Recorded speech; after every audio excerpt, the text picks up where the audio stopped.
Saya nak berkongsi sedikit berkaitan dengan latar belakang HIP Max dahulu. HIP Max sebenarnya adalah perluasan daripada program asal Highly Immersive HIP. Itu versi 1.0 tu HIP, di mana program ini telah mula dilaksanakan di sekolah rendah dan menengah KPM. Jadi semua sekolah yang berada di bawah KPM dan juga institusi pasca menengah sejak tahun 2016. Dan pada tahun 2024-2025 telah dilakukan pengukuhan terhadap program HIP dan kita panggilnya HIP Max. Ini adalah versi 2.0 bagi program asal HIP.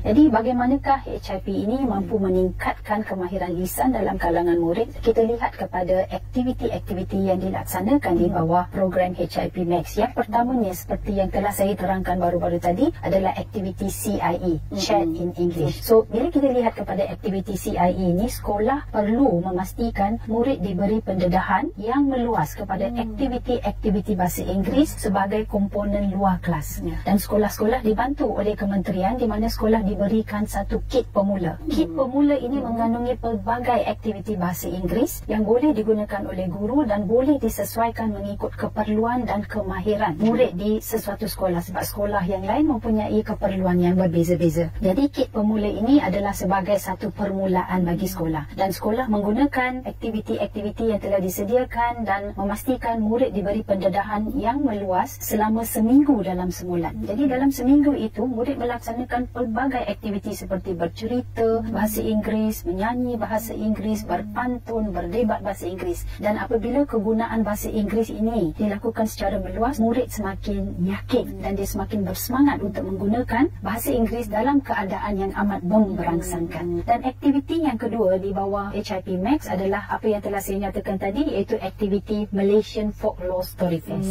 Kenapa Malaysian Folklore Story Fest? Kerana aktiviti ini berdasarkan kepada cerita rakyat Malaysia. Contohnya cerita Si Tanggang, Anak Derhaka, Bawang Merah, Bawang Putih, banyak cerita yang kita ada, Sang Kancing. So murid didedahkan kepada cerita-cerita ini melalui aktiviti-aktiviti yang kreatif. Murid-murid digalakkan membaca dan selepas membaca digalakkan bercerita dan melakukan pementasan teater dalam bahasa Inggeris. Jadi murid dengan ini menggunakan bahasa Inggeris secara komunikasi, secara lisan apabila melaksanakan pementasan dan aktiviti bercerita. Dan murid digalakkan menggunakan kreativiti masing-masing apabila cerita rakyat ini ditukarkan kepada skrip bahasa Inggeris. Jadi sekaligus kita juga mampu memberikan sokongan kepada kemahiran bertulis kepada murid melalui aktiviti MFS ini. Jadi kedua-dua aktiviti inilah yang membantu murid meningkatkan kemahiran lisan masing-masing.